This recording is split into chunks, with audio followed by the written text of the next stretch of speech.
I have a question about I got a couple properties. One is my principal property, another one is a rental property. The question comes is, should you pay number one your principal property and get it paid off completely, and also for the rental property, should you not pay it off, and because you can write the interest off, does that make sense? So two questions in one I have. All right. So what I'm hearing is that you have two properties. One is Correct. your primary and one is a rental. Right. Okay. And you're saying now, what is the strategy? Yeah. Do you pay a rental property off or just let it stay there because you can write off the interest on the rental property Okay. and let it flow through as it goes? All right. Here's the thing. Let's first talk about just the tax write off. Okay. Okay. All right. Let's talk about that. Okay. So let's Okay. just assume that you qualify for the tax write off and put $1 in one hand and 27 cents in the other. You Okay. have to pay $1 in interest to the bank to get a 27-cent tax break per dollar back from the government, correct? Something like that. Correct. Okay. Okay. So here's what's happening here. Every year you have that mortgage and that you qualify for the tax break, you will be able to get that tax break. And it's only a percentage of the dollar in interest that you pay. Are we clear on that? Yes. Okay. And so what we're saying is, why get the tax break for 30 years when you can get the tax break for 7 to 9 years?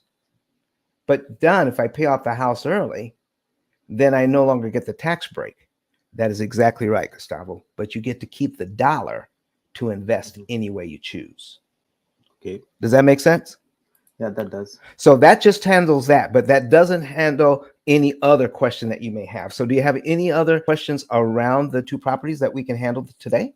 Okay, so let's talk about my principal property. Mhm. Currently, I am owning this property. I have a mortgage payment of two balance of 253 to Mhm. be more precise, and principal I pay is 630 Mhm. monthly, and an interest I pay is 115. That is every month, Mhm. every week actually. I do a weekly payment. Okay. All right. And is this a bank-owned property or is this owner financed? It is the bank has financed this mortgage for Bank the bank. finance this. Okay. So Correct. let me tell you, first of all, that by paying weekly on a mortgage, it may be convenient for you, but it doesn't save you very much. And here's why. Banks only accept full payments. So when you make that first payment, and all four payments have to be done by the 15th of the month, if that's when your grace period ends, correct? Correct. So you actually start paying that weekly in the month prior. Is that correct? Right. Okay. So now, as long as you're done by then the bank will hold on to those payments. And then, so by the time you have that fourth payment done by the 15th, then they apply that money.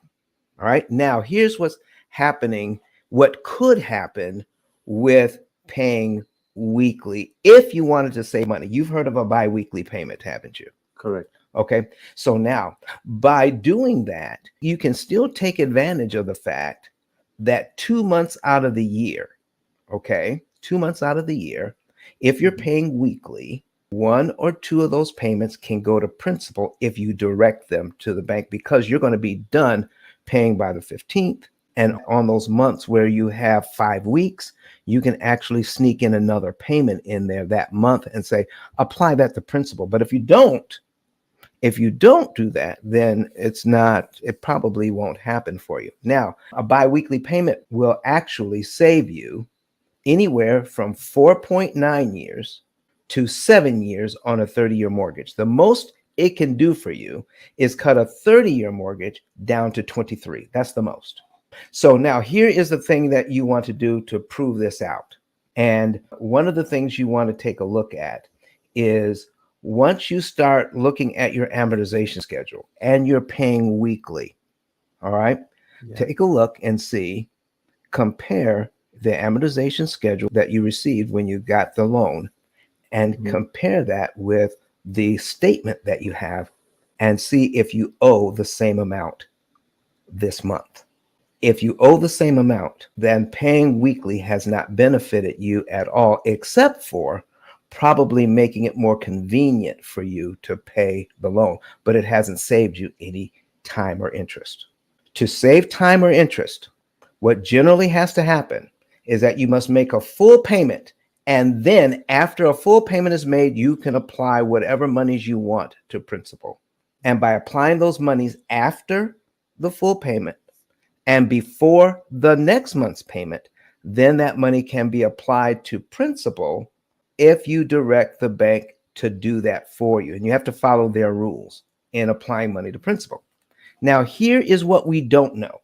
When you apply extra money to principal on any loan, I don't believe your bank has ever given you a receipt saying, thank you very much for this extra payment. Here's how much interest.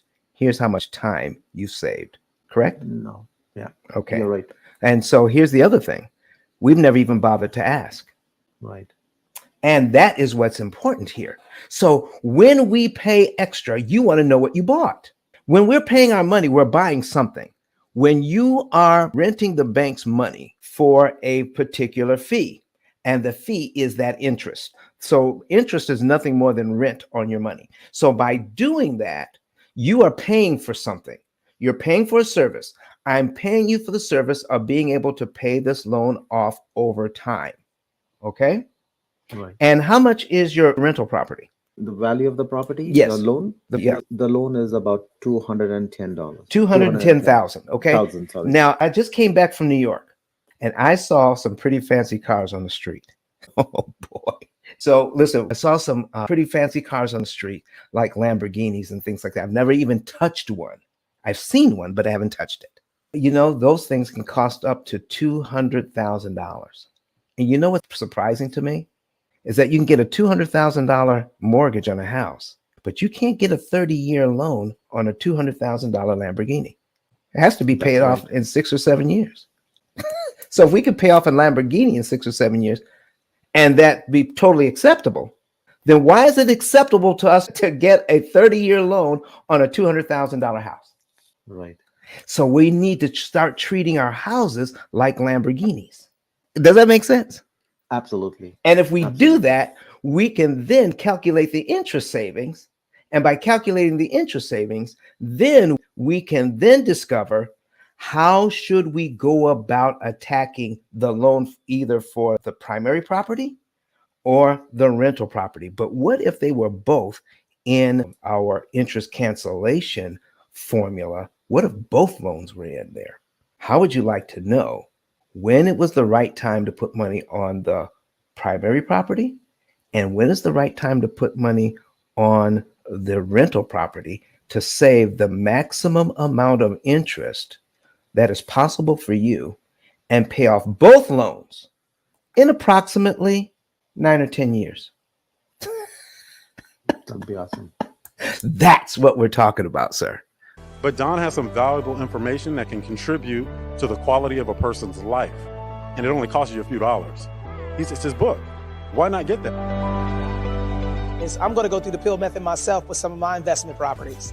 So I'm going to link up with Don, and then I'm going to sit down with him, show him my investment portfolio, and see how I can eliminate interest.